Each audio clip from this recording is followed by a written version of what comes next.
Hello, buenas tardes. ¿Cómo les va? Por acá los espero.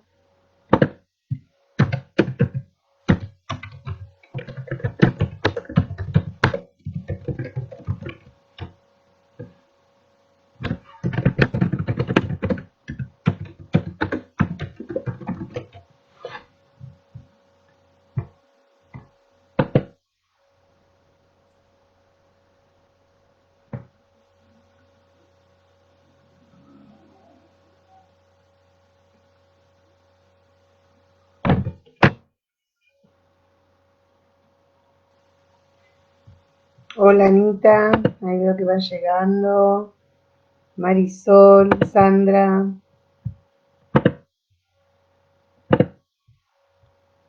Pero qué rapidez con la que conectan, por favor. Qué maravilloso.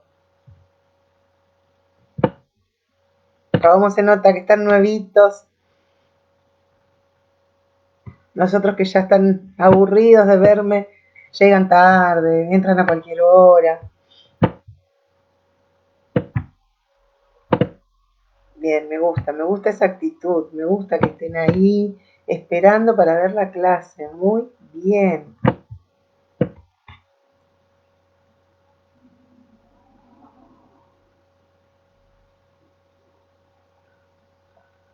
Hola, Marcela, Constanza.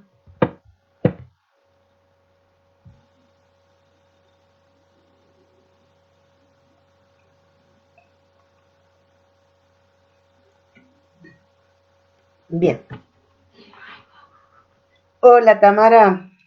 A Tamara le voy a poner Tamara Nancy, porque yo sé que ella me aclara para que no le diga Nancy. ¿Cómo estás, Tamara? Nancy se llama mi hermana.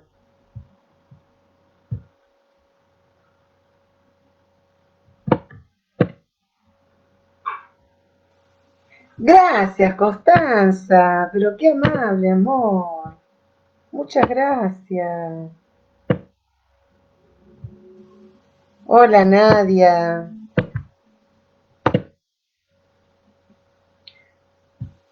Bueno, sigo esperando porque veo que siguen entrando. Hola, Cande.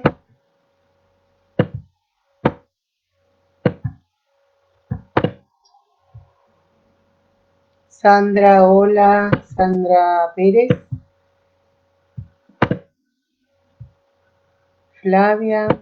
¿Cuántos son? Son una banda. Qué lindo. Qué lindo.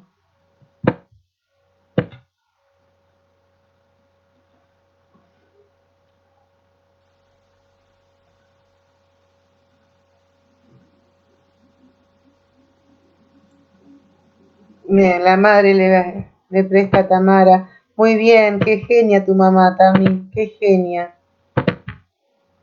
Hoy hay que estar compartiendo, ¿no? Compartiendo celulares, compartiendo computadoras.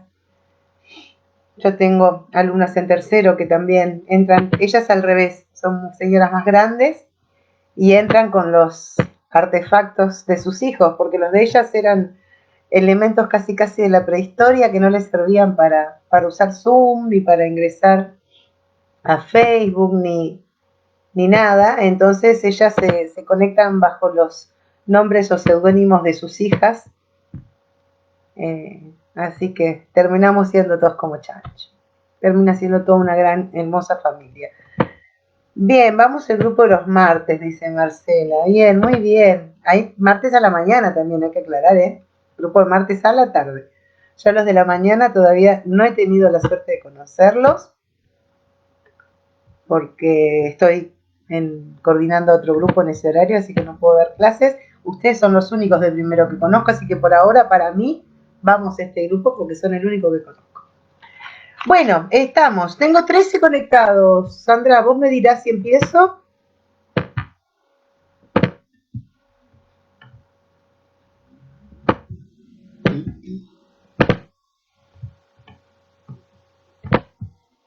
Yo les cuento que revisé recién el sonido, es más, tengo abierto todavía acá, lo estoy pispeando ahora en este momento, el volumen de mi micrófono está al 100, lo chequeé, le puse que me solucione el problema si había alguno, no detectó ninguno el solucionador de problemas de audio, así que mi micro está bien. Les comento porque me había dicho Sandra y me habían dicho de otros grupos también que me escuchaban muy bajitos. Pero bueno, espero que estén escuchando bien. Ivana me está diciendo si salgo que me quedé sin megas. Bueno, Ivana, bueno, ojalá que no, ojalá que no.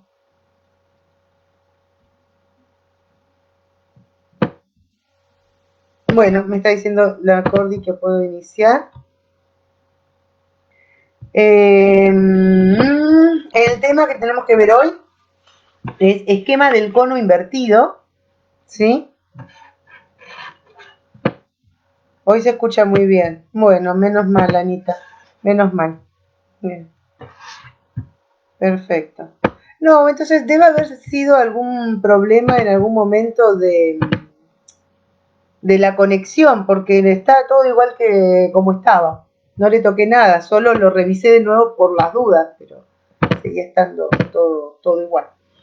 Bueno, esquema del cono invertido. Ese es el nombre del teórico que tenemos que ver hoy, que ustedes ya saben. Yo después les subo el apuntecito, más allá del que la escuela les pueda enviar, ¿sí? Así que no se maten tomando registro de todo, que yo se lo voy a subir, ¿sí? Entonces, nosotros estuvimos viendo, o al menos yo, estos son algunos de los temas que yo les di, lo que era un grupo para pichón. Dijimos que un grupo para pichón era un conjunto de personas, que estas personas tenían que estar ligadas por ciertas constantes que tenían que ver con el tiempo, con el espacio, ¿sí? Que comenzaban a articularse por medio de lo que Pichón llamó la mutua representación interna, que se proponían una tarea y que interactuaban a través de mecanismos de asunción y adjudicación de roles, ¿sí? Esta es la definición de grupo como la estuvimos viendo. Después estuvimos viendo, entonces, a partir de esta definición, que para Pichón hay ciertos organizadores grupales, un organizador externo que tiene que ver con el encuadre, o sea, este espacio, tiempo y espacio en el cual nos juntamos, y dos organizadores internos que tienen que ver, uno con la tarea y el otro con la mutua representación interna. ¿Sí? También estuvimos viendo que desde esta misma definición, Pichón va a elaborar lo que es la técnica de los grupos operativos, ¿sí? En donde lo que él va a decir es que el grupo operativo, la técnica del grupo operativo, se caracteriza, ¿sí?, como una técnica de grupo centrado en la tarea, a diferencia de las técnicas de grupo centradas en el individuo, como pueden ser las técnicas de grupos terapéuticos o las técnicas de grupo centradas en el grupo, que son aquellas en donde lo que se mira es la cuestión de lo horizontal, que habíamos hablado que podía ser cuando uno trabaja con un grupo de marketing o un grupo de publicistas, en donde no importa tanto lo que le pasa a cada uno, sino lo que pueden producir en conjunto. ¿Está bien? Entonces, estos eran las tres clasificaciones que menciona Pichón. Grupos centrados en el individuo, grupos centrados en el grupo y grupos centrados en la tarea. Y que la técnica de grupo operativo era un dispositivo que entraba dentro de esta última clasificación. ¿Sí? Estoy hablando rápido porque hasta ahora esto es lo que ustedes ya conocen, ¿sí? O al menos yo recuerdo habérselos dado. Me van siguiendo, ¿verdad? ¿Lo saben? ¿Tienen alguna duda sobre eso? Porque para continuar, estaría bueno que al menos estas dos cosas que yo ya mencioné, estén claras. Si ustedes quieren, me pueden ir poniendo sí, está claro, no, esto yo no lo entendí, y entonces retomo eso antes de continuar con lo que sigue. Ustedes me dicen.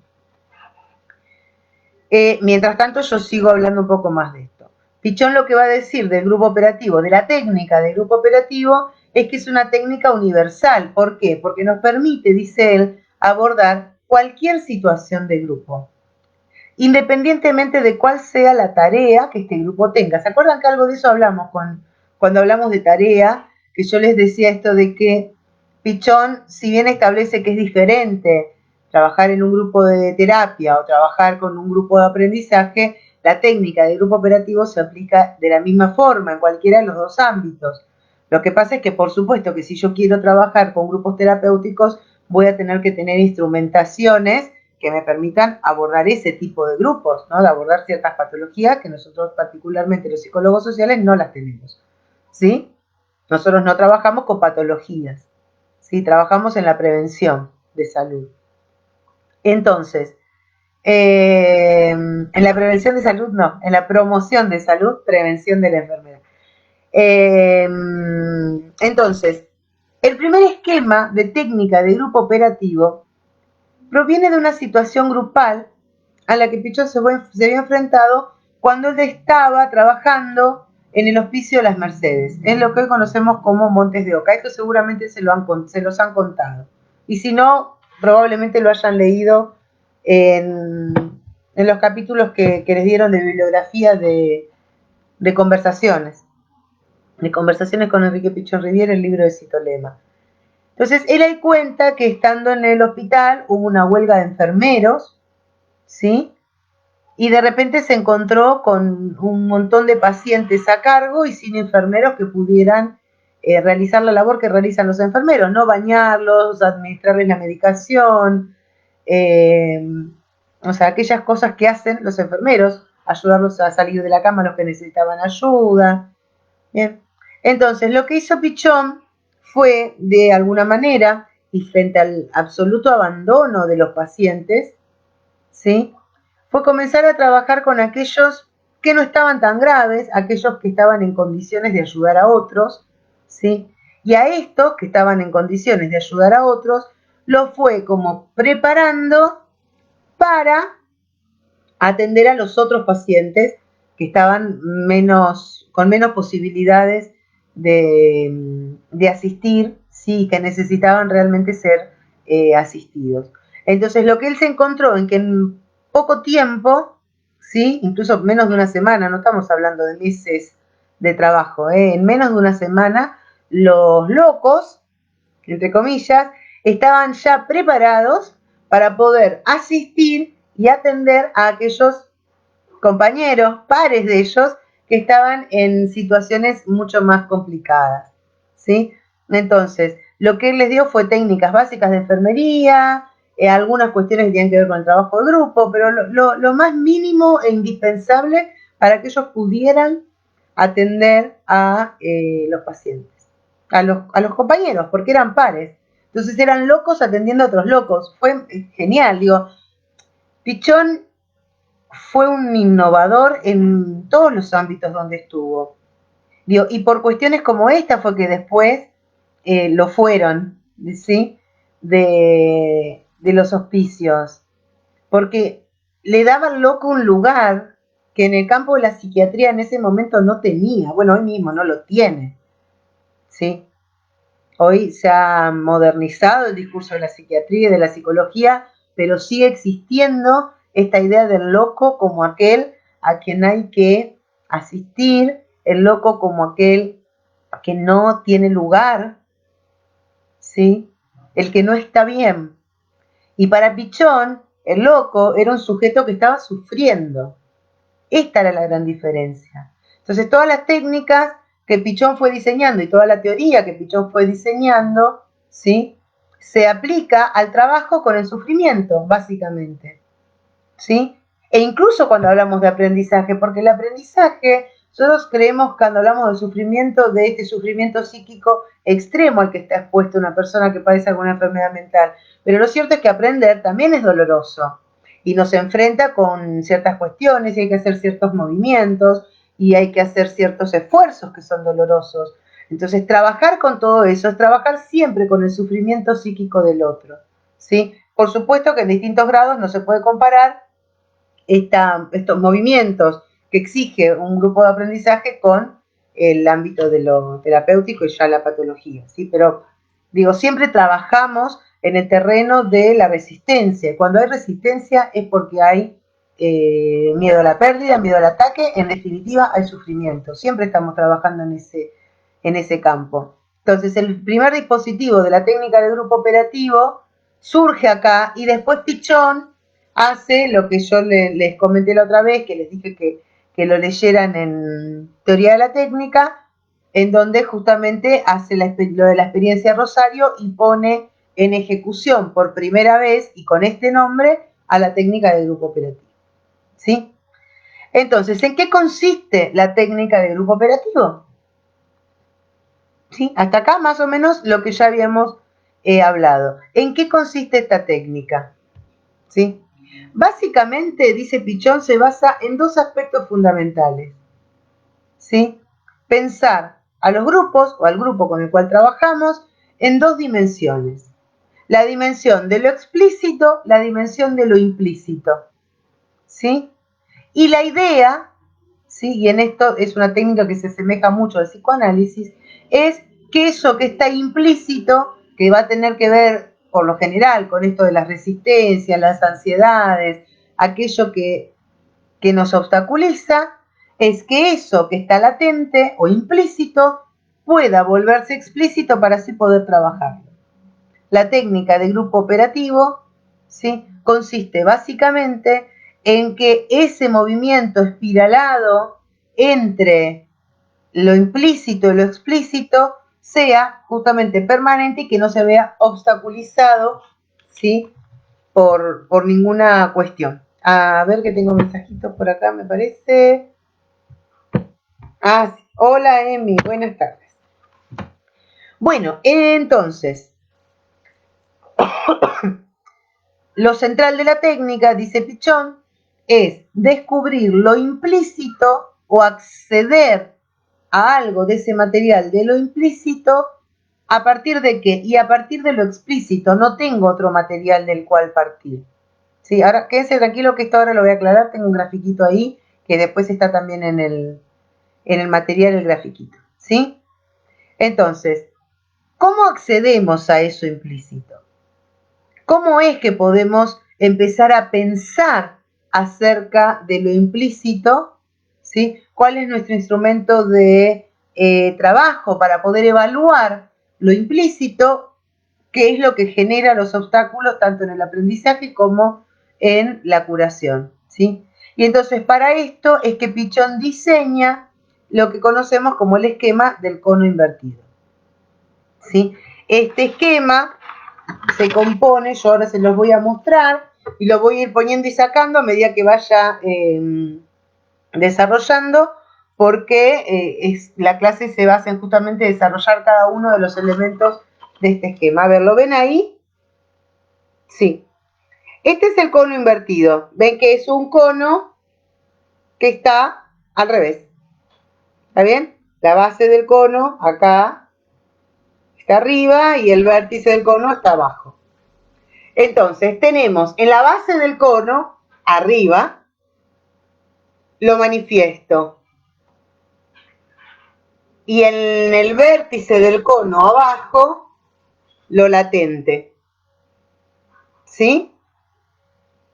Después, esto que está a los costados, después lo explico. Por ahora quedémonos con esto del centro. Lo manifiesto y lo latente. Esto, si estuviésemos en vivo, yo lo iría haciendo por parte para que no se confundan. ¿Está bien? Pero bueno, no podía hacer cada parte en un papelito distinto y hacerlo ahora en vivo queda medio desprolijo. Entonces, ustedes por ahora hagan de cuenta que lo único que está escrito en el pizarrón es manifiesto, el conito y latente. Hagan de cuenta que eso es lo único que hay. ¿Sí? Así, miren. Así. Manifiesto y latente.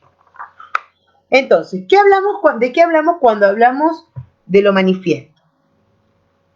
Lo manifiesto es aquello que vemos, lo que se muestra, lo que se ve, lo que se escucha, ¿sí?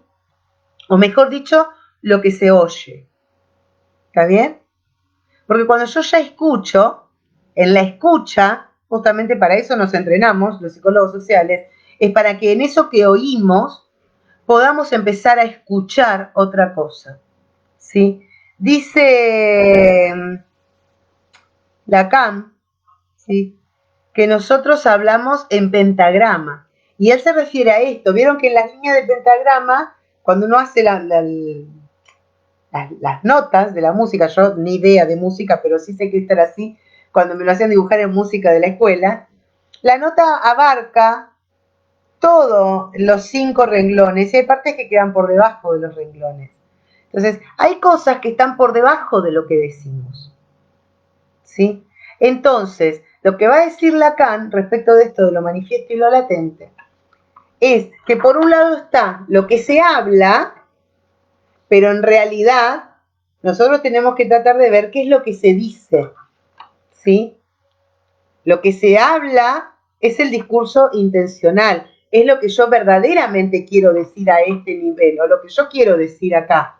¿Sí? De manera intencional, yo o el grupo, las personas que componen el grupo están hablando de algo. Eso es lo que se habla, es lo que yo como coordinador escucho.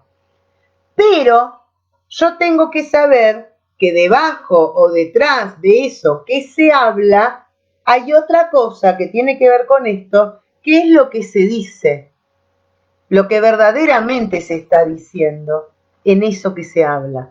Y ahí es en donde nosotros tenemos que aprender a escuchar ese otro discurso, ¿sí? Escuchar eso otro. Por ejemplo, les doy un ejemplo personal de hace muchísimo tiempo porque ya está totalmente superado, creo. Hace, sí, 5, 6, 7 años, no sé cuántos años ya, porque realmente hace mucho, yo daba clases en Garín, la zona de Garín, y viajaba siempre con una compañera, ¿sí? Yo siempre fui muy mal haciendo manualidades, cosas manuales, ¿sí? Pero bueno, para esa vez había tenido que hacer unos souvenirs porque terminábamos un cuatrimestre y entonces había recortado unas cositas y lo había hecho bastante prolijo. Entonces le decía yo a mi compañera, toda orgullosa respecto a los souvenirs, ¿sabés qué? Ya aprendí a cortar. Y me reía de mí misma porque se imagina que tenía como 30 años y recién, según yo, había aprendido a cortar. Y mi compañera, que me conocía desde hace mucho y que era mi amiga, además de ser compañeras de trabajo, me miró y me dice, ¿cuánto hace que te separaste, Nati? Y yo la miré así y le digo, hace como un año. Y ahí, recién ahí, pude darme cuenta de lo que estaba diciendo. Ya aprendí a cortar. ¿Sí? Ella había escuchado otra cosa en lo que yo estaba hablando. Ella había escuchado que yo por fin había podido cortar con cierta relación que ya estaba terminada hace rato, pero que internamente todavía no la había terminado. ¿Sí?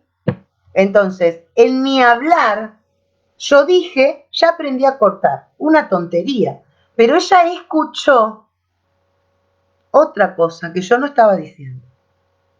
¿Se entiende?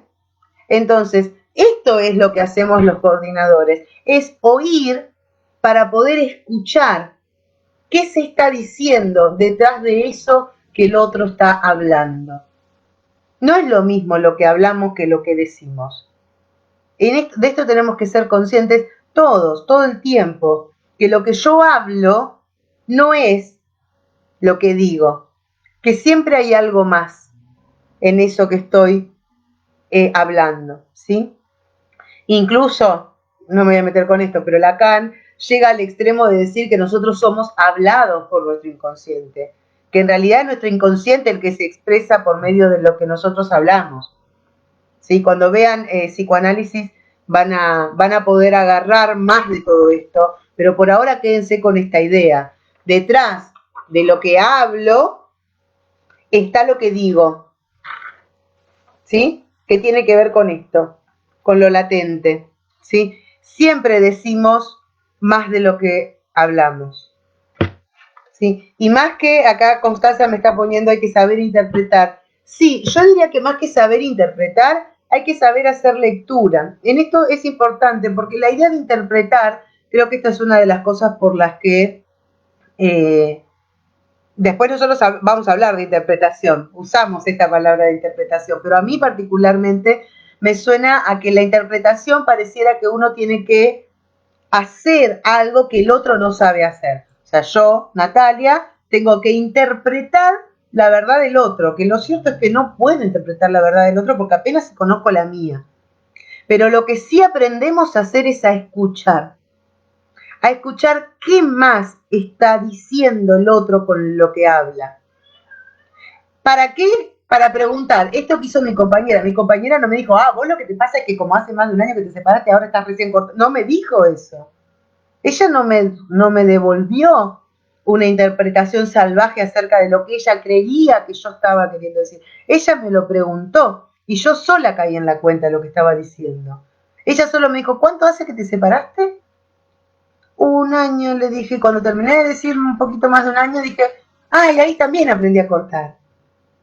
¿Se entiende? O sea, hay que tener cuidado con las palabras, justamente. Porque detrás de lo que hablo hay algo más que se dice. Entonces, cuando yo me pongo en este lugar de que tengo que interpretar, me pongo en el lugar de tener un cierto saber acerca del otro, del cual es mentira que lo tengo. No dispongo de un saber acerca del otro. Lo que yo sí sé, yo, Natalia, lo que yo aprendí a hacer fue escuchar al otro. Pero lo cierto es que lo único que puedo hacer acerca del otro son supuestos. ¿Sí? Las palabras que elegimos para expresarnos. Exactamente, Ro. El inconsciente nos hace decir desde este lugar, dice Lacan. ¿Sí? Por ejemplo, él cuando pensaba en análisis de los sueños, en Lacan, él habla de si alguien dice, y estaba yo en relleno de gente, y Lacan me va a preguntar, ¿por qué relleno? ¿Dónde está ahí? ¿Por qué esa redundancia, ese detalle ahí en que estaba relleno de gente? No sé, donde yo estuviese en mi sueño. ¿Sí? Para los lacanianos es muy importante el tema del lenguaje y cómo decimos lo que decimos. Porque ahí, dice Lacan, se filtra, ¿sí?, lo inconsciente. Bien, no los quiero marear más con eso porque sé que no vieron psicoanálisis, lo van a ver probablemente ya en pocas clases más, creo que comienzan con psicoanálisis. Hola Miriam, ¿cómo te va? Pero bueno, no quiero volverlos locos con esto, pero quiero que les quede esta idea. Lo que hablamos no es lo mismo que lo que decimos, y esto es justamente la diferencia entre lo manifiesto y lo latente. ¿Sí? Lo manifiesto tiene que ver con lo fenoménico, podríamos decir, o sea, el fenómeno tal como es, la cuestión más objetiva. ¿Sí? Y lo latente tiene que ver con lo que no se ve y no se oye, pero que yo puedo deducir del discurso manifiesto.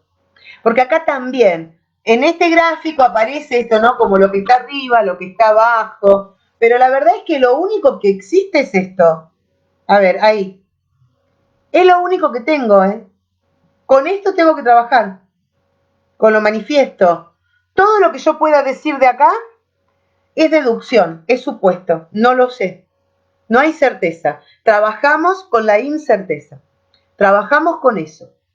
Con esta idea de que lo que el otro está hablando puede estarme diciendo algo diferente, pero nunca tengo la certeza de que eso sea de esa forma. Son supuestos teóricos que nos ayudan a trabajar. Es lo mismo que la idea de la inconsciente, la idea de la existencia del inconsciente para el psicoanálisis. No hay nada que demuestre la existencia de lo inconsciente.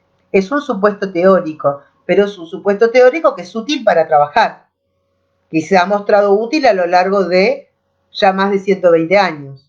¿Sí? 120, desde 1900 hasta ahora se ha mostrado útil este supuesto de que hay algo por debajo del nivel de lo manifiesto de lo consciente. ¿Bien? Bueno, sigo, ya son 5:30, ay Dios mío, cómo se pasa la hora de rápido. Entonces, vamos acá. Freud, estos dos conceptos, manifiesto y latente, Pichón los toma de Freud. Cuando Freud habla en la interpretación de los sueños, él dice justamente que los sueños tienen un contenido manifiesto y un contenido latente.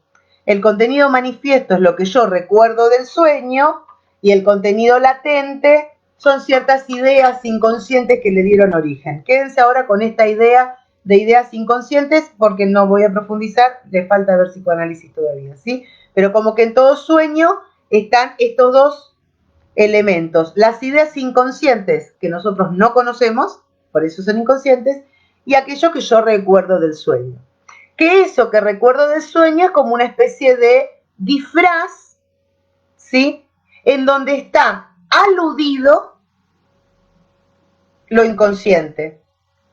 ¿Sí? Si yo en el sueño, valga la redundancia, que voy en un auto y tiro al río un osito de peluche, la verdad es que tirar un osito de peluche al río no tiene mayor importancia. ¿Sí? Ahora, cuando el psicoanalista comienza a preguntarme cómo era el osito, ¿y el osito cómo era? Era uno de peluche, en realidad lo tengo ahí arriba de la cama, es uno que me había regalado mi expareja. Ajá, me pregunta. Entonces no es el osito lo que tiré. ¿Se entiende? La idea inconsciente, la idea que estaba de fondo en ese sueño, era esto de deshacerme de cierto vínculo, deshacerme de cierta ligazón de un determinado vínculo. ¿Está bien? Representado, disfrazado por el osito. Esto sería lo que Freud llamó un mecanismo de desplazamiento. En el sueño no aparece la cosa tal cual es, sino que aparece simbolizada por otros elementos. ¿Sí? Pero por ahí en un sueño me encuentro, no sé, estoy aplastando una cucaracha. ¿Está bien? Pero no estoy aplastando una cucaracha. Seguramente eso representa el deseo de aplastar a algún otro personaje de mi mundo interno, al cual estoy simbolizando por medio de una cucaracha. Puede ser uno, puede ser varios, puede ser algún tipo de emoción que yo ya no quiero tener y que la estoy simbolizando con la cucaracha. No me voy a meter ahora con análisis de sueño. Quiero que le queden bien estos dos mecanismos, ahora voy a mencionar el otro, por los cuales esto que está en lo inconsciente se expresa a nivel de lo manifiesto, porque después ocurre en los grupos. Cuando los grupos hablan, no sé, de vacas volando, no están hablando de vacas volando. Las vacas volando son un signo, un símbolo de algo que está acá. ¿Qué puede ser? No lo sabemos, no hay un diccionario. Eso de los diccionarios de sueños, chiquis, si tienen alguno, úsenlo para el asado del domingo. No existe diccionario de sueños, porque para cada persona, y ahora lo llevo a los grupos, y para cada grupo los simbolismos y los signos se construyen, son algo particular.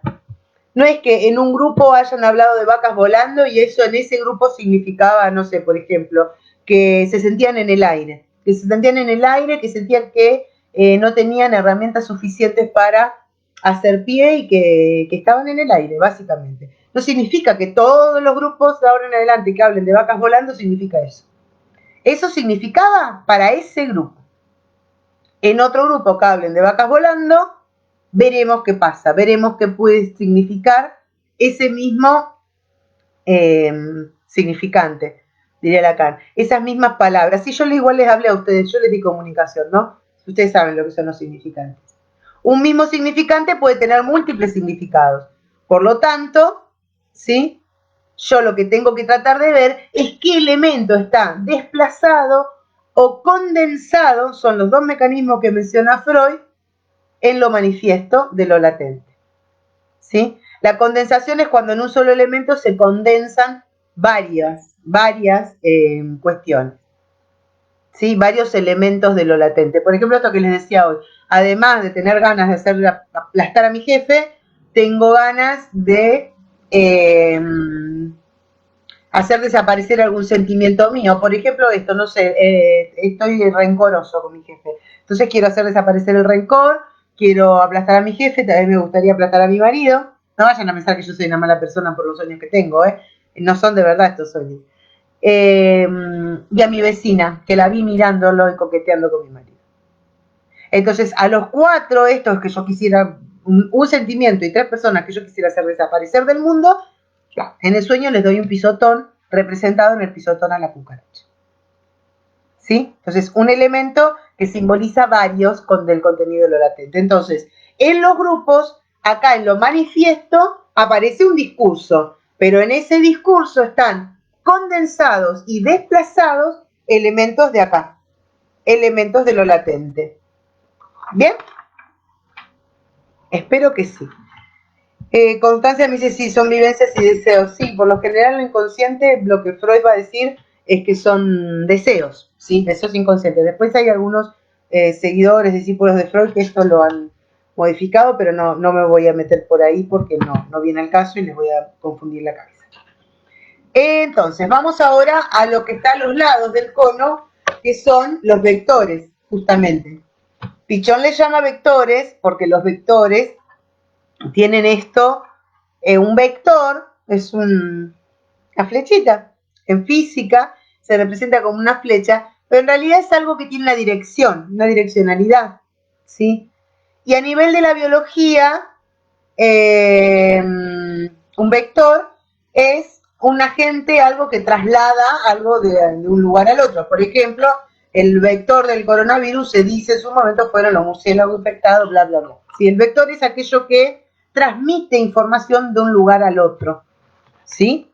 Aquello que transmite alguna información, alguna bacteria, algún virus, alguna cuestión. Los sucesos que se viven en el sueño tienen que ver con deseos, pero disfrazados, Constanza, sí, siempre disfrazados. Bien, entonces, por esto lo llaman vectores. Entonces, ¿qué información transmiten los vectores, estos que son los que están a los lados? Justamente por medio de estos vectores, yo puedo obtener, por medio de evaluar estos vectores, cierta información de acá. Transmiten información de acá hacia acá. ¿Está bien? Entonces, el primer vector, yo acá lo puse así, afiliación, pertenencia. En algunos lados, les cuento, ustedes lo van a encontrar como un solo vector en dos. Dividido en dos, así, ¿sí? Con una barrita. En otros lados lo van a encontrar como dos vectores separados.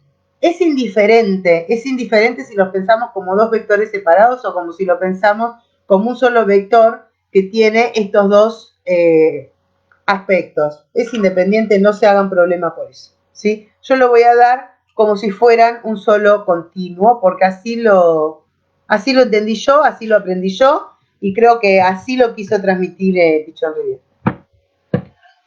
Entonces, la afiliación, ¿sí?, es el primer paso para la pertenencia.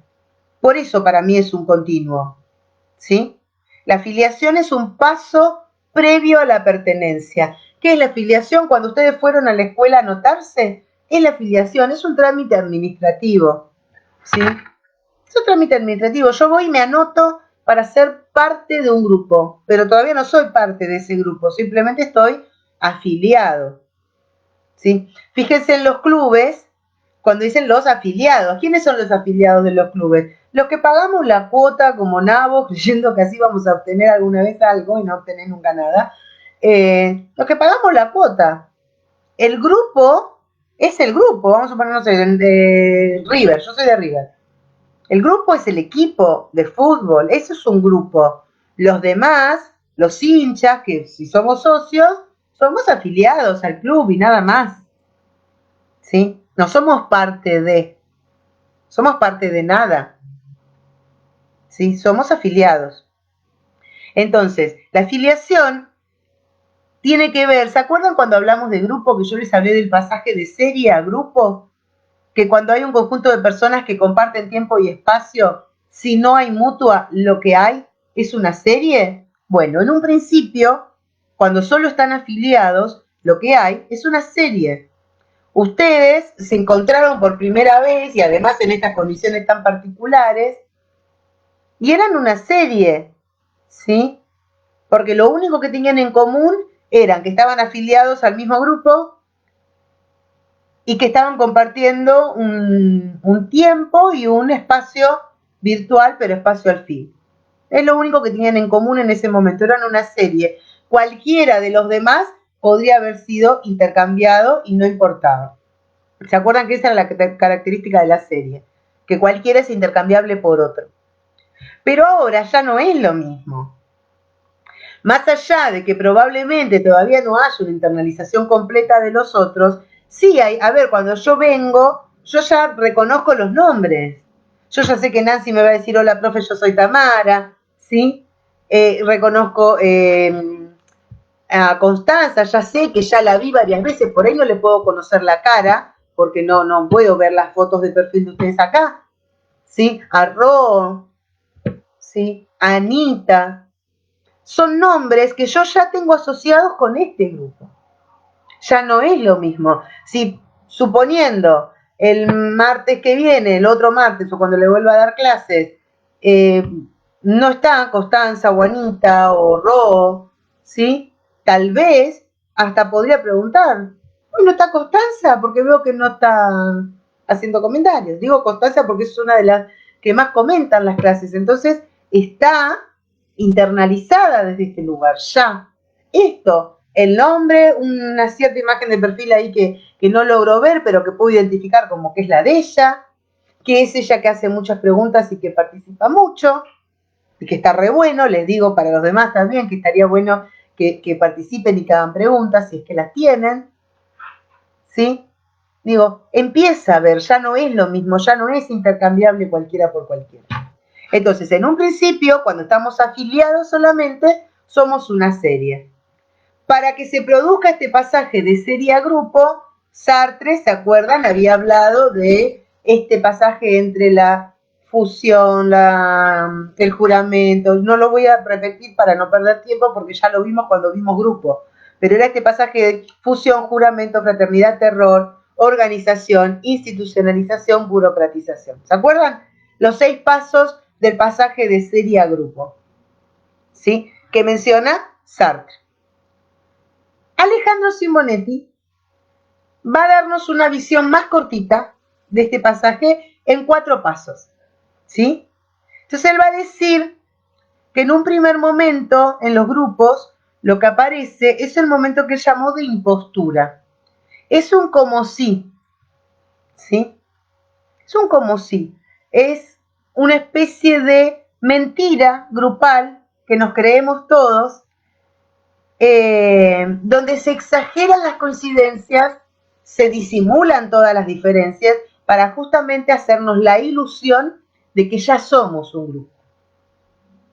¿Sí? Entonces yo no sé muy bien cómo habrá sido el proceso de ustedes y estaría bueno que ustedes lo puedan pensar, porque lo cierto es que para nosotros, para Sandra también, para sus cordis también, es una novedad iniciar un grupo en estas condiciones. Entonces yo no sé muy bien cómo habrá sido en ustedes este primer momento, pero sé que en los grupos presenciales lo que aparece es que a los 15 minutos de haberse conocido, 20, de haber estado sentados todos en la misma ronda, empieza a aparecer un discurso como de qué bueno, qué hermoso haber coincidido con todos ustedes en esta vida, qué maravilloso, son todos hermosos, son todos lindos, los adoro, los quiero mucho, que no se corte. Ya, hace 20 minutos que se conocen y aparece este discurso del, ay, yo siento que hace años que los conozco, yo lo he escuchado en primer año decir esto, ¿sí? Siento que hace años que los conozco, qué hermoso grupo. Y todavía no hay un grupo. Pero justamente necesitan esta ilusión, dice Simonetti. Es un momento necesario para después poder soportar el otro momento, el que viene, que es el momento del caos. No sé si ustedes ya llegaron ahí. Tal vez no, porque en el momento de la impostura suele durar bastante tiempo a veces. El momento del caos es cuando justamente ya no se puede disimular las diferencias. En las parejas se pasa por exactamente lo mismo, de paso les cuento. Capaz que ahí lo pueden ver también mejor. El momento de la impostura es cuando yo con una pareja, los primeros 2 semanas, 2 meses con toda la furia, 2 años si una tiene suerte, vivimos en esta ilusión de que somos la pareja ideal, de que coincidimos, de que encajamos, de que somos como uña y carne, ¿sí? En algún momento eso se cae, no se puede sostener más. Porque lo cierto es que yo soy de River, vos sos de Boca, a vos te gusta ese club, ¿no? Y a mí no, yo soy hincha del mejor, ¿sí? O yo soy peronista y a vos votaste a Macri, no sé, no importa cuál sea la diferencia, no importa si es política, religiosa, de clubes, si es que yo soy recontraordenada y obsesiva y vos sos un desordenado terrible, en los grupos es lo mismo, no importa si vos hablas mucho, yo hablo poco, vos pensás demasiado, yo siento más, no importa cuáles sean las diferencias, en algún momento empiezan a aparecer. No me gusta cómo hablas, no me gusta cómo me mirás, aquel me molesta cómo se viste, no importa cuáles sean las diferencias. ¿Sí? Yo he tenido que coordinar un grupo que realmente fue muy bueno el proceso que pudieron hacer esas chicas, en donde yo tenía a dos chicas que ya cuando las vi aparecer dije, ay Dios, vamos a tener un problema acá. Y lo cierto es que bastante bien lo manejaron. Una llegó con el pañuelito verde en el cuello, un pañuelito verde en la muñeca y un pañuelito verde en la mochila. ¿Se imaginarán? Que por todos lados era pro aborto. La otra llega con el pañuelito celeste, ¿sí? Y la cruz colgada acá, una cruz de madera enorme. Yo dije, ay Dios mío, ¿cómo compatibilizamos a estas dos mujeres? Bueno, lo cierto es que pudieron trabajar juntas y hasta pudieron hacer todo un trabajo en el cual cada una pudo ponerse a defender la postura de la otra. Digo, fue maravilloso el trabajo que hicieron ellas, ¿sí? De ponerse en el lugar de la otra y ver desde el lugar de la otra lo que la otra piensa y siente. ¿Está bien? Pero digo, aparece este momento de caos en donde aparecen las diferencias y uno intenta convencer al otro de que mi postura siempre es mejor. Vos estás equivocado y yo estoy bien. ¿Sí? Yo soy grande, tú pequeña, yo estoy bien, tú estás mal, diría la troncha toro. Bien, sigue el siguiente paso. Digo, este momento de caos solo se soporta porque antes existió la ilusión de que ya éramos un grupo aún sin serlo. ¿Sí? Después entonces aparece el momento del vacío. No el vacío porque se fueron todos y no quedó nadie, sino el vacío porque yo puedo hacer un espacio en mí para la diferencia del otro. Que no significa que yo tenga que cambiar mi postura. ¿Sí? Que no significa que yo tenga, o sea, sí me modifico, porque en ese dejar entrar la diferencia del otro yo me modifico. Pero digo, no tiene que ver con que uno tenga que cambiar sus ideologías o el club al que pertenece. Yo tengo amigas que se han hecho de River o de Boca o de San Lorenzo porque el novio era de eso. O sea, realmente es patético hacer eso. Chicas, les aviso. Ustedes sigan siendo siempre del club que son y nada más. Y si no les gusta el fútbol, que no les guste. Porque también tengo una amiga a la que no le gustaba el fútbol. Hasta que se puso de novia con un muchacho que era de ir a la cancha y ahora ella va a la cancha con él y lo acompaña. Y me decís, ¿no era que no te gustaba? La gente puede cambiar, puede ser que ella ahora se haya dado cuenta que le gusta, está perfecto, pero dudo mucho que sea por ese lado. Creo que tiene más que ver con esto de, bueno, me tengo que adaptar a tus gustos, y no es esa la idea. La idea es hacer un espacio en donde esa diferencia con el otro pueda tener lugar y uno pueda trabajar igual a pesar de las diferencias. ¿Sí? Entonces, no, el tercer paso es este que estoy diciendo, Marisol, del vacío. El vacío en donde yo puedo hacerle lugar a la diferencia del otro. Tengo primer paso impostura, segundo paso caos, tercer paso el vacío y por último el momento o el cuarto paso, el cuarto momento de la comunidad, unidad, dice Simonetti, en donde yo puedo darme cuenta que más allá de todas nuestras diferencias, en este momento compartimos una tarea y la tenemos que hacer juntos.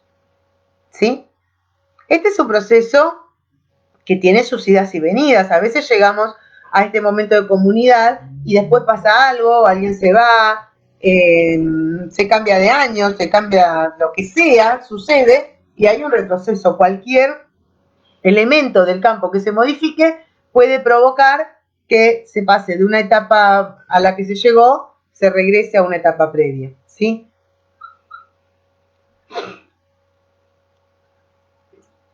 Me dice Constanza que ustedes empezaron muy bien, que fueron, mostrando lo que son, bien.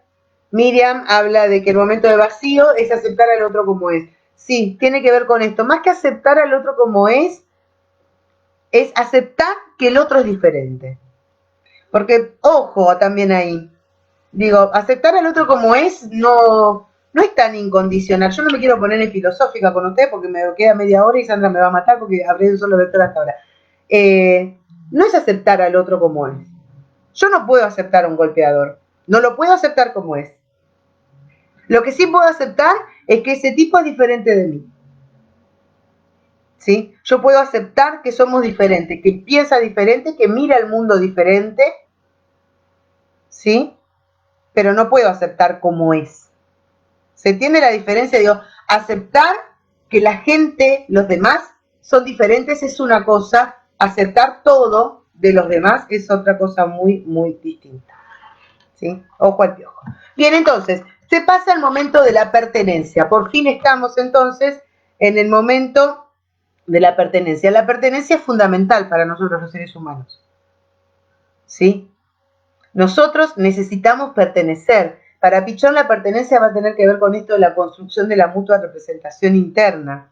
Justamente por esto, en este poder encontrarme con el otro, empezar a ver en qué somos diferentes, en qué somos parecidos, en qué somos iguales, en dónde podemos coincidir, empezamos a construir la mutua. Empezamos a construir una representación interna del otro, ¿sí? Que se corresponde más o menos o no con lo que el otro es de verdad, porque hablamos de una representación interna, adentro. Ahora el otro no está más solo allá afuera, también está acá. Y yo no estoy solo acá, sino que también estoy adentro del otro. Esta es la mutua representación interna. Y es fundamental para nosotros porque estar presente en el mundo interno del otro y que el otro esté presente en mi mundo interno tiene que ver con esta posibilidad de ser reconocido por el otro. Fíjense que es reconocido, conocido otra vez, conocido por el otro. Es más, nuestra experiencia vital, ¿sí? Nuestra identidad parte de ser reconocido por el otro, de que mi madre, nuestra madre nos mire. Sin esa mirada, ¿sí? Hay estudios, hay una enfermedad que se llama marasmo, en donde niños que tienen totalmente satisfechas sus necesidades básicas de alimento y abrigo, se mueren. ¿Y se mueren por qué? Se mueren porque no hay nadie que los mire, no hay nadie que los toque. Son niños que están, también se les llama hospitalismo por esto, hospitalizados o abandonados, entonces están en una nursery. Y claro, pasa una enfermera, alguien que los cuida, le da la mamadera, le pone la mamadera hacia los dos mientras mira la tele.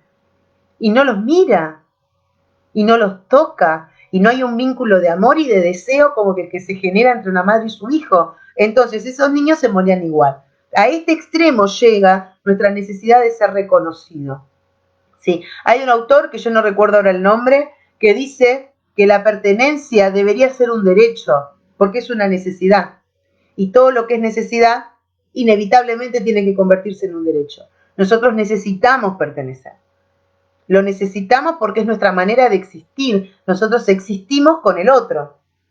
Entonces, por eso es tan alienante la, por ejemplo, sociedad de consumo, en donde lo único que hacemos es ir al shopping, al cine y a un montón de lugares en donde solo hay series, ¿sí?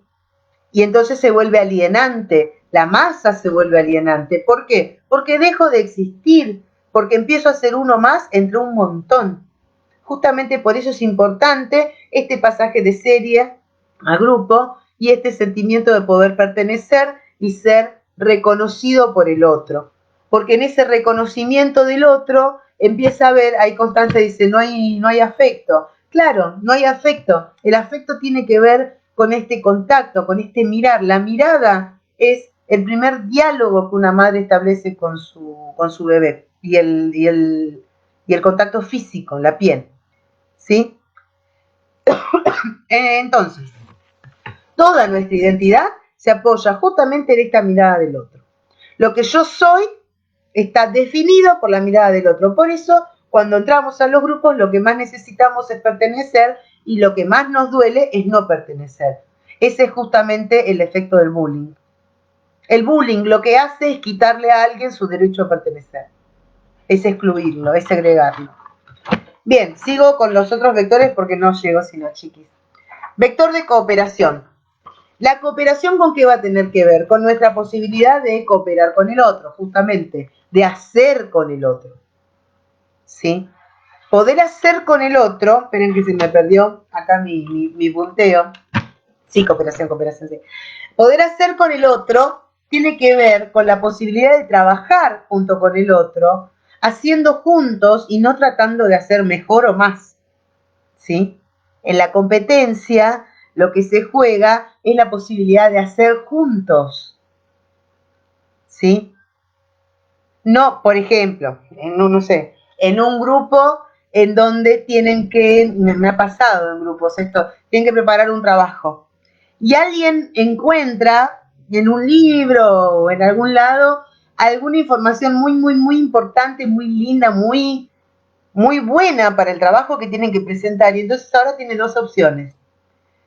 O lo comparte con todos o se lo reserva para que en el momento en el que tengan que exponer, él cuente con eso que los demás no. ¿Sí? Digo, esto en el secundario, por ejemplo, yo lo veía con mis compañeros o entre mis compañeros, yo misma lo he hecho, yo soy muy competitiva. El tema es que lo competitivo después se puede ser transformado. Lo competitivo tiene que ver con tratar de hacer las cosas cada vez mejor. El tema es competir conmigo misma, hacer yo las cosas hoy mejor de lo que las hice ayer. Esto es ser competitiva, ¿sí? Ahora, ser competidora es competir con el otro y tratar siempre de hacerlo mejor que el otro solo para ser reconocida yo. ¿Está bien? Digo, ahí está la diferencia.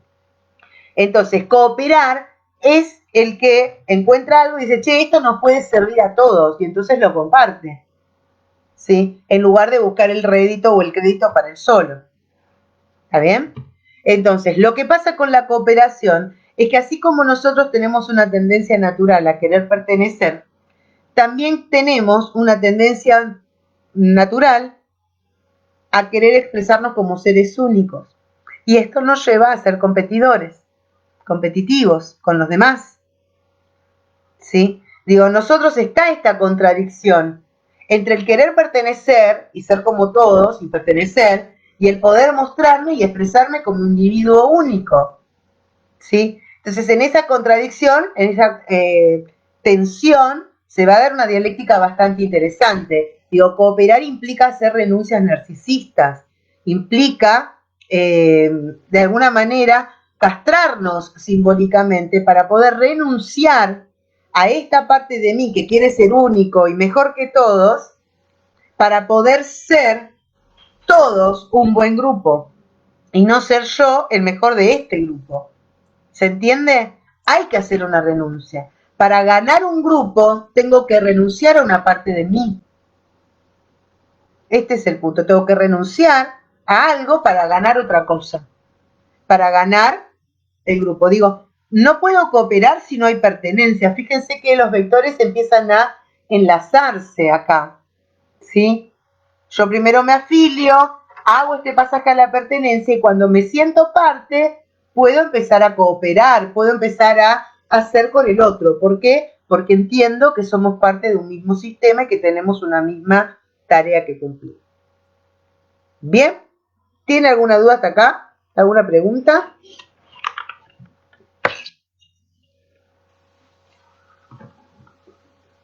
A ver si hay alguna pregunta más.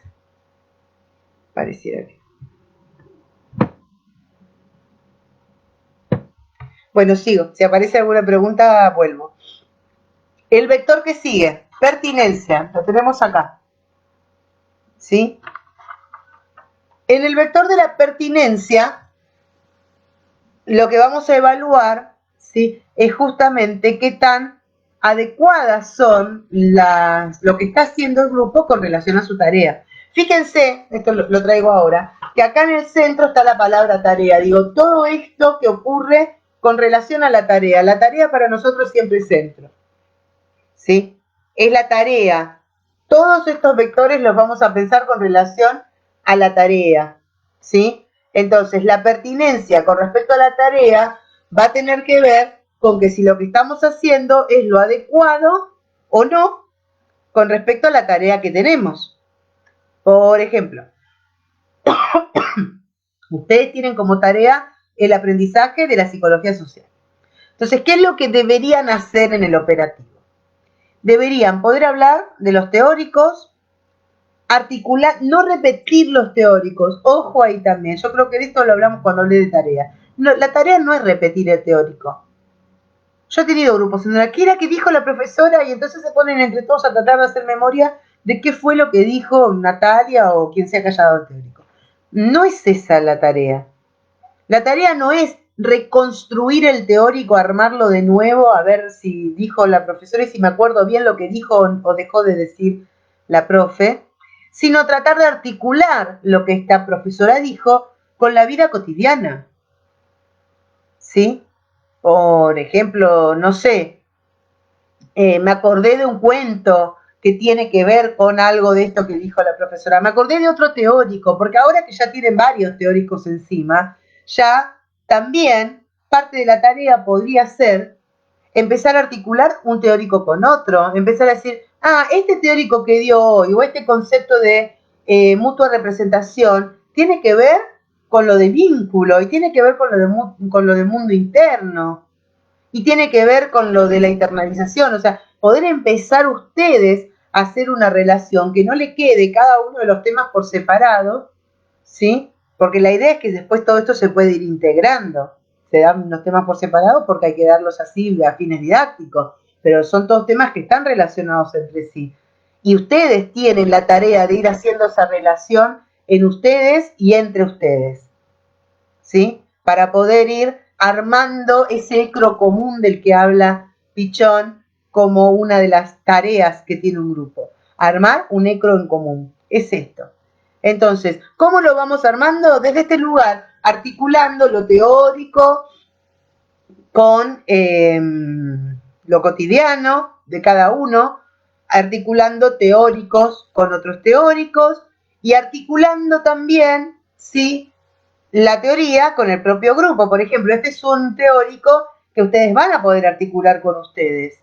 Pensarlo. ¿Cómo está haciendo nuestro sentimiento de pertenencia? Hay cooperación cuando algún compañero tiene algún inconveniente, cuando un compañero, no sé, digo, con esto de la tecnología surgen miles de inconvenientes para todos. Bueno, ¿podemos entre todos ayudarle o es como, no sé, arreglate, yo no tengo ningún problema, mi compu y mi internet anda bien, así que vos arreglate con la tuya?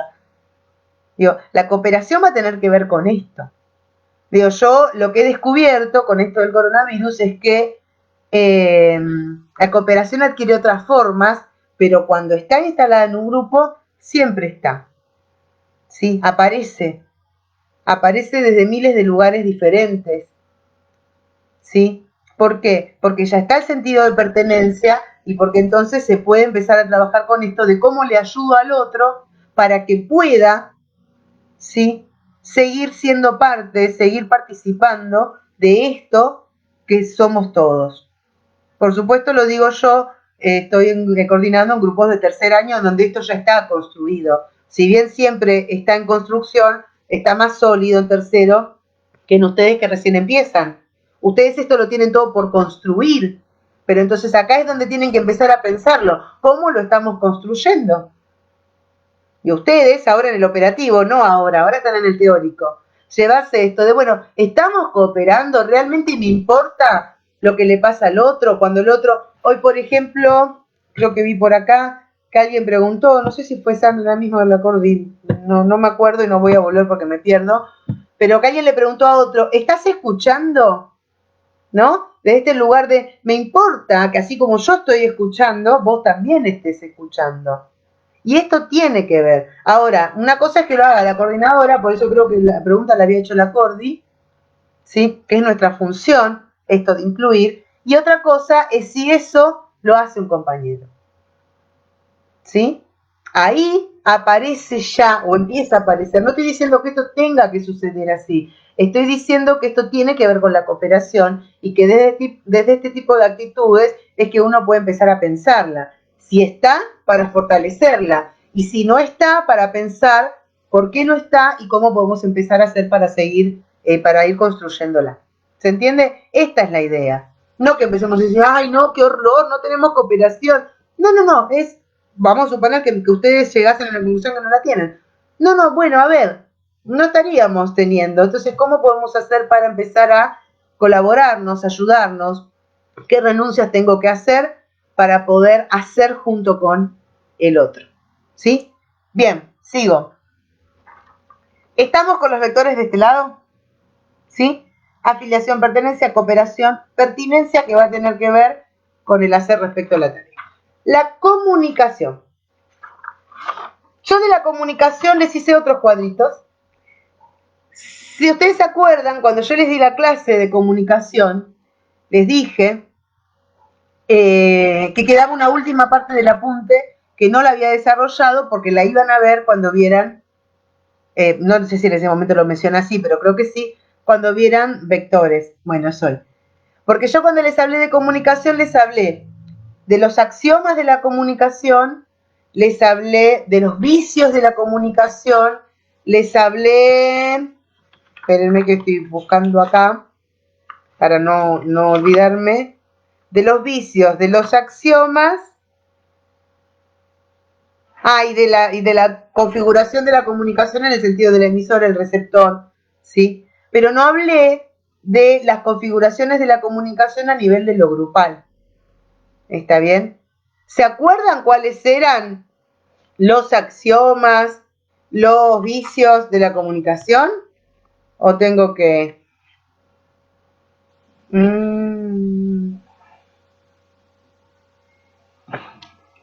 Ivana me dice que no tiene luz, que batería. Bueno, Ivana, bueno, dale.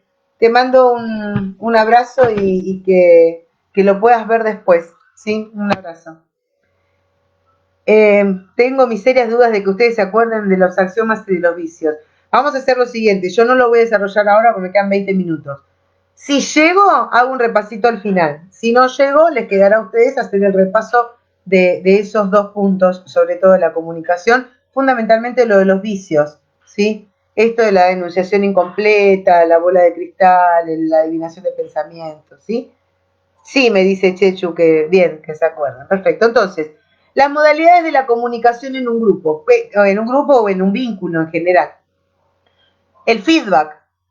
El feedback se escribe así, se los voy a escribir acá, a ver si puedo. No sé si puedo escribir yo acá. ¿Puedo? Sí. Feedback, que significa retroalimentación. ¿Sí? Feedback, ahí se los escribí, significa retroalimentación. ¿Qué hay en la retroalimentación? Justamente esto. Yo digo, el otro escucha, con base a lo que escucho responde, con base a lo que yo escucho respondo, y nos retroalimentamos mutuamente, ¿sí? Sería, podríamos decir, la comunicación en términos ideales. Después tenemos el doble mensaje, que va a tener que ver con lo que... Exacto, Chechu, eso que estás poniendo ahí son los vicios. El doble mensaje que va a tener que ver con lo que dentro de los vicios hablamos como cuando digo algo desde lo digital y digo otra cosa desde lo analógico. ¿Sí? Cuando digo esto de que yo les daba el ejemplo del vení que no te voy a hacer nada. Dale, pasá con la chancleta en la mano, me dice mi mamá. O sea, y uno, ¿qué hago? ¿A dónde voy, no? O cuando le contestamos al medio, ¿qué te pasa? No, nada. ¿Te pasa algo? No me pasa nada, te dije. Entonces, lo que estoy haciendo es darle un doble mensaje al otro y el otro no sabe en base a qué mensaje responder. ¿Sí? ¿Qué hace? ¿A qué le hace caso? ¿A lo que le estoy diciendo o a lo que le estoy mostrando? Entonces ahí ya empieza a generarse la posibilidad del malentendido o el sobreentendido. En la comunicación rige algo que Pichot llamó el malentendido básico. La comunicación está, dicen desde el psicoanálisis, estructuralmente fallada. Siempre va a haber lugar al malentendido. ¿Por qué? Por esto que seamos hoy, porque un mismo significante nos remite a todos a significados diferentes. Anita me dice, hay un ida y vuelta en el feedback. Exactamente, el feedback tiene que ver con el ida y vuelta. ¿Sí? Entonces, la comunicación, por más que haya feedback, por más que sea la comunicación lo más limpia y clara, nosotros apuntamos a una comunicación limpia de malos entendidos, a tratar de ir eliminando los ruidos que puedan aparecer, pero siempre, dice Pichón, la comunicación está sujeta a esto del malentendido básico. ¿Por qué?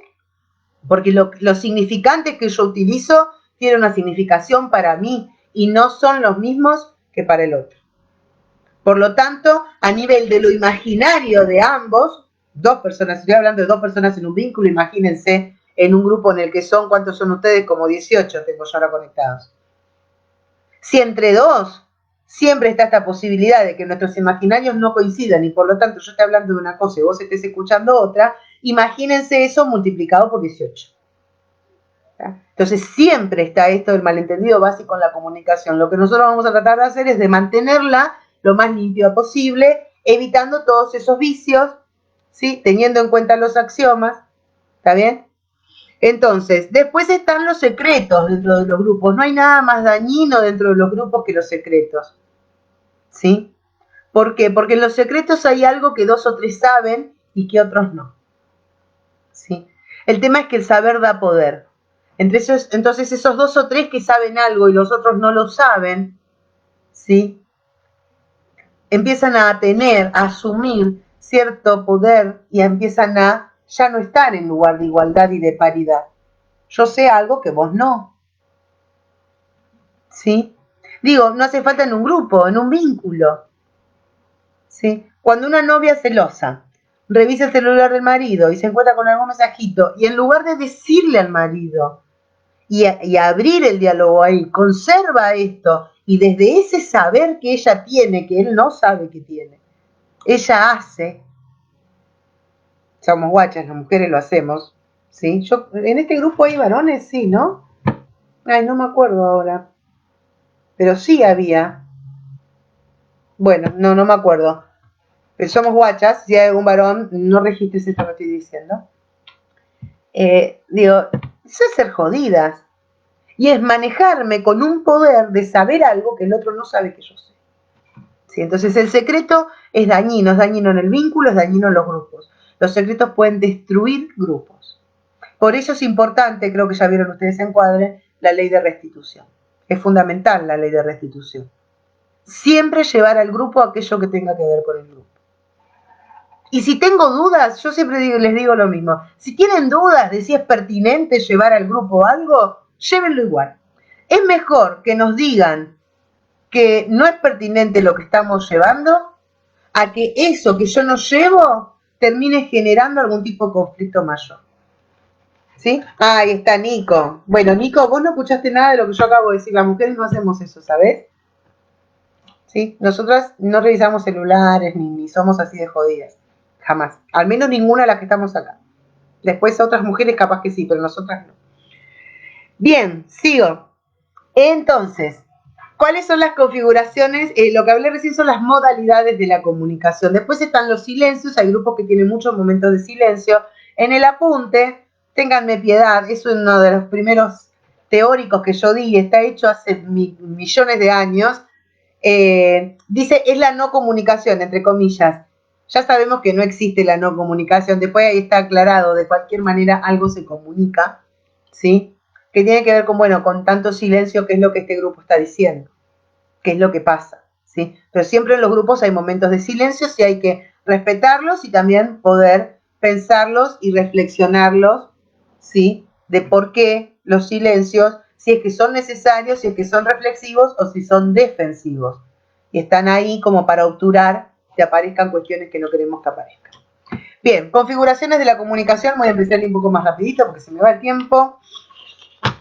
Centrípeta. A ver dónde voy. Acá. De uno para todos. ¿Ven que sale del centro una flechita hacia todos los demás? Centrífuga, perdón, esta es centrífuga. Es de una fuerza de adentro hacia afuera.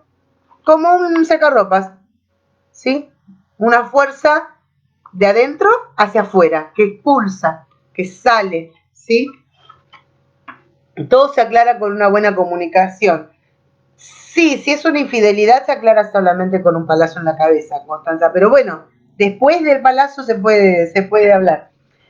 Entonces, la centrífuga, la comunicación centrífuga tiene que ver con, por ejemplo, esta comunicación que en este momento estamos teniendo ustedes y yo, ¿sí? Más allá de la posibilidad de un cierto feedback por esto escrito, lo que hay es que hay comunicación de uno para todos. Yo estoy hablándoles a todos, ¿sí? Y si bien les voy pidiendo, no estoy esperando el feedback de ustedes para poder continuar. Yo tengo un cierto recorrido pensado de qué es lo que tengo que hablar y qué es lo que tengo que ir transmitiéndoles, ¿sí? Entonces, el feedback, la comunicación centrífuga, tiene que ver con esto, con que hay uno que comunica o que hace de emisor de un mensaje para todos. Es útil, por supuesto, porque ustedes ahora van a ver que no se trata de que sean mejores o peores estas configuraciones. En un grupo siempre es mejor la red, ahora después se las muestro. Pero a veces hay momentos de comunicación centrífuga y son necesarios. ¿Sí? Momentos en los que a alguien le pasó algo, quiere hablar de algo, quiere contar algo y entonces hay una comunicación centrífuga, ese expone para todos. Ahora, si siempre se instala ese tipo de modalidad, ahí es cuando lo tenemos que repensar. Acuérdense que siempre hablamos de cuando algo se estanca, se estereotipa y siempre se repite del mismo modo. ¿Sí? Vamos a suponer que entre ustedes hubiese alguien que habla mucho. No sé, acá la primera que veo ahí es Cande, que está ahí con una risita y después está Constanza. Que Cande habla mucho. Bueno, si Cande siempre se instala desde este lugar de la comunicación centrífuga, en donde ella habla para todos y nadie le habla a ella, bueno, entonces estamos en un estereotipo en la comunicación y hay que repensarla y ver qué está pasando. La comunicación centrípeta es la comunicación al revés, de todos para uno, ¿sí? Todos le hablan a uno, ¿sí? Por ejemplo, no sé, cuando llegan los momentos de las reelaboraciones, que después ya van a ver ustedes lo que son, que todo el grupo le pregunta a la coordinadora, ¿cómo es? ¿Cómo hacemos? ¿Cómo era? ¿Cómo dijiste? ¿Cómo era? Y todo el mundo se dirige hacia la coordinadora, ¿sí? O a veces en una familia sucede que, no sé, el adolescente tuvo un problema.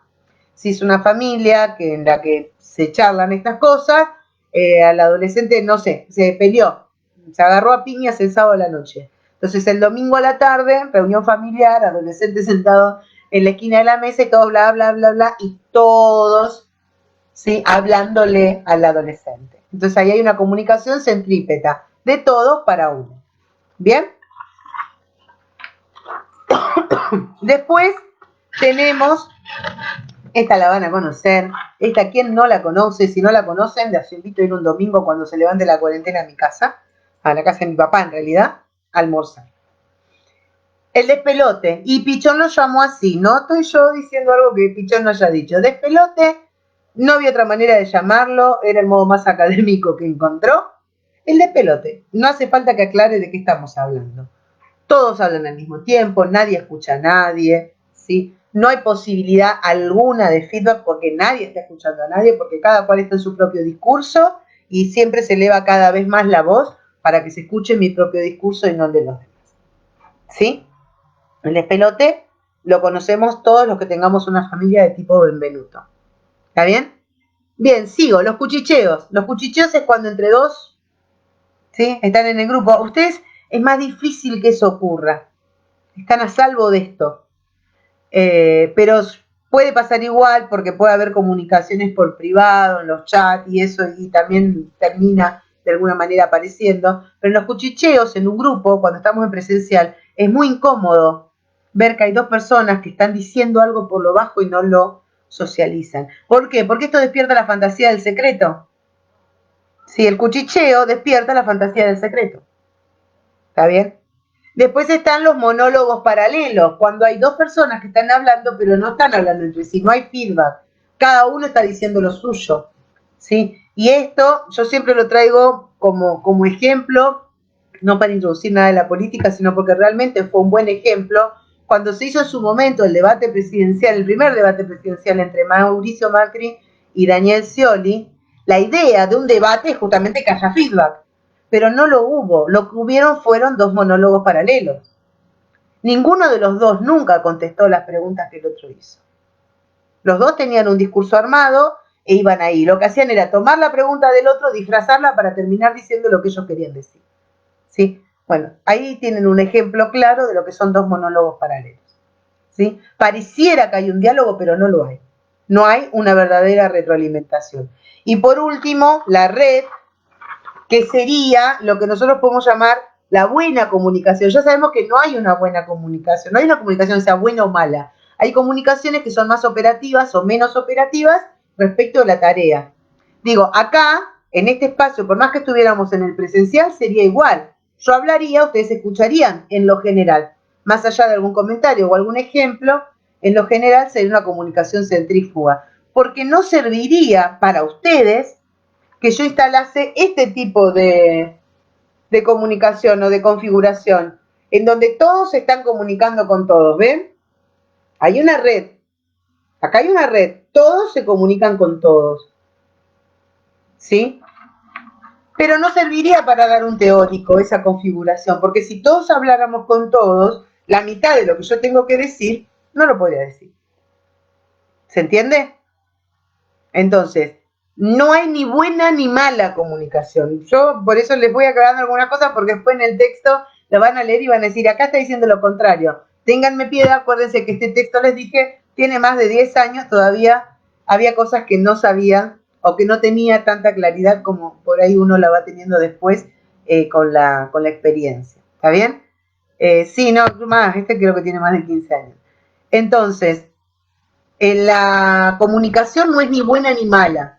Por supuesto que hay algunas que son más deseables, como la red. Por supuesto que siempre buscamos que haya una comunicación en red, pero también depende de la tarea y del objetivo. Si lo que yo quiero es transmitir información, no me sirve la red. Me sirve más la centrífuga. ¿Sí? Si yo lo que yo quiero es que hagamos un trabajo en equipo, la comunicación centrífuga va a ser medio molesta. Vamos a necesitar una comunicación más en red. ¿Sí? Bien. Aprendizaje. Se me va el tiempo. Sandrita, capaz que te robe 5 minutos. El vector del aprendizaje, para Pichón el aprendizaje es fundamental, ¿sí? Acuérdense que Pichón relaciona el concepto de aprendizaje con la idea de adaptación activa a la realidad. Para Pichón, la definición de aprendizaje está en el texto, así que no la dicto, la digo nada más. Es el proceso, dice él, de apropiación instrumental de la realidad para conocerla y transformarla. O sea, para Pichón, el aprendizaje va a tener que ver con apropiarme de ciertos elementos, de ciertos conocimientos que me sirvan para transformar y modificar la realidad. ¿Sí? El aprendizaje de tipo enciclopedista, esto de que me aprendí de memoria 5 libros, ese para nosotros no es aprendizaje, es sumatoria de conocimiento, podría en algún momento devenir en aprendizaje si la persona es capaz de hacer algún cierto proceso de modificación interna, pero la sola acumulación de información no es aprendizaje para nosotros. ¿Sí? Sea conocimiento, puede ser un cierto saber, pero mucha gente que sabe mucho. ¿Sí? No estoy negando la importancia del conocimiento. Es importante saber, es importante aprender, es importante, adquirir más conocimientos. Pero no se confunda el llenarme de conocimientos con aprender. ¿Sí? El aprendizaje para nosotros tiene que ver con esto, de que estos conocimientos que yo adquiero me sirvan para pensar la realidad de un modo diferente, para pensarme a mí de un modo diferente y para poder hacer de un modo diferente, transformándome y transformando la realidad. Este es el aprendizaje para nosotros. Aquello que provoca, dice Pichón, toda modificación medianamente estable de la conducta es para nosotros aprendizaje. Entonces yo les voy a traer un ejemplo. Pichón dice que el aprendizaje pasa por 3 momentos. ¿Sí? Hay un primer momento que es el momento sensible, que tiene que ver con la experiencia. Los enumero y después los doy con un ejemplo. Un momento que tiene que ver con el momento teórico, en donde yo puedo conceptualizar esa experiencia, ponerle un nombre. Y un tercer momento, que es el momento de la praxis, ¿sí? Que es cuando yo puedo poner en práctica ese conocimiento nuevo que adquirí. Voy de vuelta, momento sensible, momento teórico, momento de la praxis. Y yo siempre doy el mismo ejemplo acá porque todos lo hemos vivido, todos lo hemos conocido. Las que tienen hijos lo han hecho con sus hijos y los que no tienen lo han visto con sus sobrinos o con algún niño pequeño al que hayan tenido acceso o les pasó a ustedes. Cuando uno le dice, yo por ejemplo mi hija todo el tiempo quiere agarrarme el termo del mate porque ella quiere tomar mate. Pero no, que te vas a quemar, no que te vas a quemar. Igual, Sandrita, presta atención que lo cambié, ya no uso más el de la plancha, uno real del termo. No que te vas a quemar, no que te vas a quemar. Ahora, que yo le diga no que te vas a quemar a una criatura de 2 años que no tiene ni idea de lo que es quemarse, es lo mismo que le diga nada. ¿Por qué? Porque no puede conceptualizar algo que no vivió. ¿Sí? Entonces sucede que un día mi marido dejó el termo un poquito más cerca del borde de la mesa y nosotros a veces uno no se da cuenta que los chicos van creciendo en la estatura y que ahora llegan a donde antes no llegaban. Y entonces cuando nos quisimos dar cuenta, estaba con el termo en la mano. Cuando yo le dije, dámelo, en ese momento justo que yo le dije, dámelo, en lugar de dármelo, lo inclinó y le cayó en la piernita un poco de, menos mal que no estaba hirviendo el agua, estaba tibia, estaba caliente para mate, o sea, estaba caliente pero no hirviendo. ahora sabe lo que es quemarse. Y ahora cuando yo le digo de cualquier cosa, no que te vas a quemar, me mira y me dice, ¿quemar? No. ¿Sí? ¿Por qué? Porque ahora ya tuvo la experiencia sensible de lo que es quemarse. Ya sabe lo que es quemarse. Pudo conceptualizarlo, ahora sabe que esa sensación dolorosa que sintió en la piernita fue quemarse. Y esto modificó su conducta, porque ahora cualquier cosa donde yo le digo no, que te vas a quemar, ella puede asociar el concepto quemarse con esa experiencia sensible. Modificó conducta. Ya no toca más el termo, ya ni lo quiere ni mirar. ¿Está bien? Modificó la conducta. Y aprendió lo que es quemarse, lo aprendió de verdad. Mientras tanto, lo único que tenía era un conocimiento teórico. Es quemarse, el termo asociado a quemarse, pero no tenía idea de lo que era esto de quemarse. ¿Se entiende? Entonces, en estos 3 momentos, por eso para nosotros es fundamental la articulación de esto que yo les digo ahora como información o que los docentes les van transmitiendo con sus vivencias cotidianas, porque ahí es en donde se hace posible esta articulación entre lo teórico y la experiencia sensible. Solamente en esa articulación se da la posibilidad de la praxis posterior. ¿Sí? Solamente pudo experimentar, me dice Constanza, sí. No, en serio, digan que no estaba hirviendo el agua, si no, no estaría contando con esta sonrisa. Ni siquiera se le puso colorado, nada. Fue simplemente que sintió lo que era la experiencia de quemarse. Bien, y por último, me queda un minuto, te voy a tomar 2 o 3 minutitos, Sandri. El factor Telé o el vector de la Telé, sí, el factor Telé lo llama su creador, que fue Jacobo Moreno. Jacobo Moreno fue el creador del psicodrama, creo que ya lo mencioné cuando di roles. Pichón toma este concepto de Telé, en realidad es tele, porque tiene que ver con esto de a distancia, ¿sí? El televisor, el telegrama, a la distancia, ¿sí? Tele. Pero Pichón le puso el acentito en la E y lo vamos a decir así como si fuésemos franceses, Telé. La Telé tiene que ver con la posibilidad de trabajar o no con el otro. Con esta cuestión, lo que nosotros llamamos la cuestión de piel, ¿sí? Me cae bien, me cae mal. Esto es lo primero que me pasa con el otro, por eso esa distancia.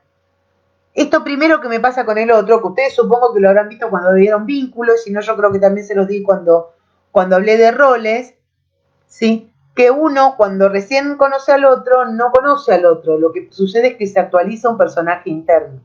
¿Sí? Entonces la reacción que tengo frente al otro tiene que ver con este personaje interno. Esta es la explicación que da Pichón. Cuando él toma el concepto de tele desde Moreno, Moreno no lo explica desde ahí porque para Moreno cualquier concepto proveniente del psicoanálisis estaba mal. Ya van a ver a Moreno más adelante, es un personaje bastante particular, es muy interesante, pero tiene sus cositas. Entonces, Moreno toma este concepto de tele desde este lugar casi muy superficial en el cual me caes bien o me caes mal.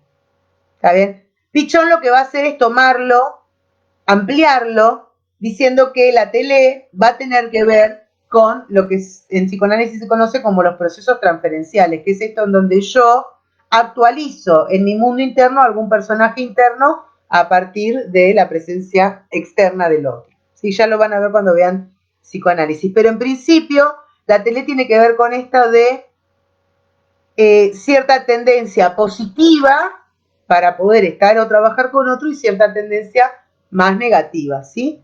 La tele después se va a transformar, muchas veces se transforma con relación a la tarea, porque aquel que me caía tan bien, cuando yo me siento a trabajar con él, no sé, nos toca hacer un trabajo juntos, y ahí me doy cuenta que no sé, que no nos llevamos bien, que no podemos coincidir en nada, que no podemos trabajar juntos. Bueno, habrá que tratar de resolverlo porque sabemos que esto tiene que ver con cuestiones internas, ¿sí? Pero en principio la tele va a tener que ver también y va a generar un determinado clima grupal. Cuando mayor valencia positiva haya, mayor posibilidades de trabajo. Digo, cuando uno está en un grupo en el que hay una buena tele, decimos nosotros, para trasladarlo al lenguaje común, ordinario, podemos decir cuando hay buena onda. Cuando en un lugar de trabajo, en un grupo de aprendizaje, cualquiera sea, hay buena onda, buena tele, vamos a empezar a decir ahora, se trabaja mejor que en un lugar en el que hay mala onda, en el que todos nos miramos de reojo porque todos nos caemos mal con todos. ¿Sí? O sea, el tema de la tele es que para Pichón, como tiene que ver con los procesos transferenciales, va a implicar un revisarse sí o sí. Digo, me cae mal alguien y no quedarme en esto de me cae mal.